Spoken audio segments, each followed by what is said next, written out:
இதே திரு பள்ளிவேல் தியாகராஜன் அவர்கள் சட்டமன்றத்தில் பேசினார். அப்போ அவர் கருத்து சொன்னார். என்னை பற்றி திரு எதிர்க்கட்சி தலைவர் முதலமைச்சர் இருந்த பொழுது ஆசிரியர்கள் பணிக்கே வரல, ஆசிரியர்கள் வேலைக்கே வரல. அப்படி வேலைக்கு வராத போது அவருக்கு எது முழு சம்பளம் கொடுத்தீங்க? அவருக்கு எது முழு சம்பளம் கொடுத்தீங்க?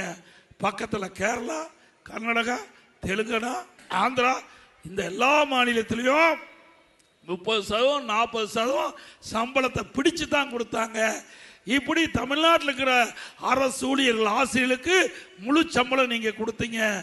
இப்போ மற்ற அண்டை மாநிலத்தில் எப்படி சம்பளத்தை குறைச்சு கொடுத்தாங்களோ அதே போல நீங்களும் சம்பளத்தை குறைச்சு கொடுத்திருந்தா 30,000 கோடி அரசுக்கு மிச்சமாயிருக்குன்னு சொன்னாங்க.